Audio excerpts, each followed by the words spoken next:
Good evening, Karina Carvalho with ABC News. The state government has revised up the cost of the environmental clean-up for Clive Palmer's nickel refinery should it close permanently.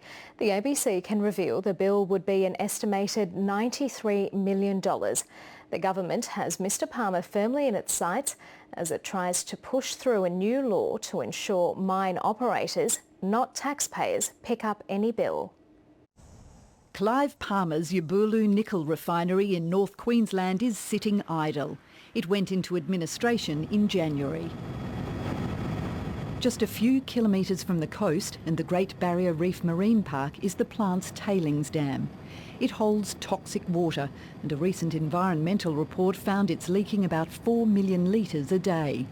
The ABC can reveal the clean-up, should the refinery not reopen, is double the previous estimates. The assessment of the cost to rehabilitate the tailings dams is more than $90 million.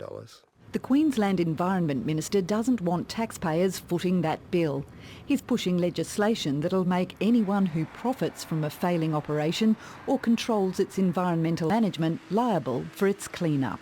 These laws are set to be as broad as they need to be to capture people who will go to great lengths to avoid their responsibilities. Whilst the aims of the legislation are noble, we think that the net has been cast far too wide.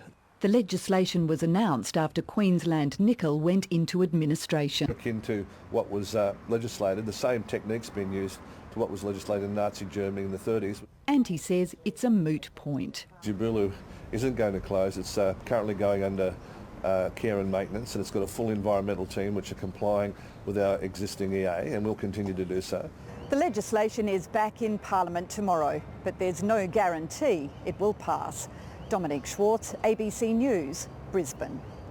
The stoush with the state government comes as the former director of Queensland Nickel fronted the Supreme Court today, admitting it's unlikely creditors will get the money owed to them. Nick Wiggins was in court and joins me now. Nick, what's this case about?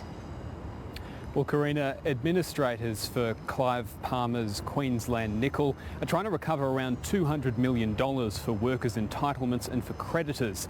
Now, two of Clive Palmer's companies, which are connected to Queensland Nickel, have taken administrators to court seeking to block that.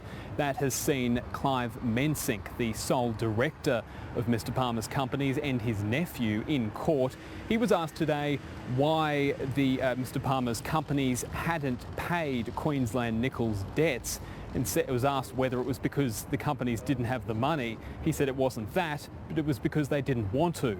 He was also asked how the money will be recovered, how the debts of Queensland Nickel will be paid, and said that they probably won't be. So Nick, Clive Mensink was also grilled about the structure of Mr Palmer's businesses. Yes, it was put to Mr Mensink whether the way Queensland Nickel and its joint venture was set up effectively allows Mr Palmer and his other companies to benefit from the profits of the refinery but not be held with any of the liabilities or debts, and he agreed that that was how the venture worked. Now, the decision on whether Mr Palmer's companies will be able to block administrators from getting the money that they want will be handed down later this week. I'm sure we'll hear more about it. Nick Wiggins reporting there.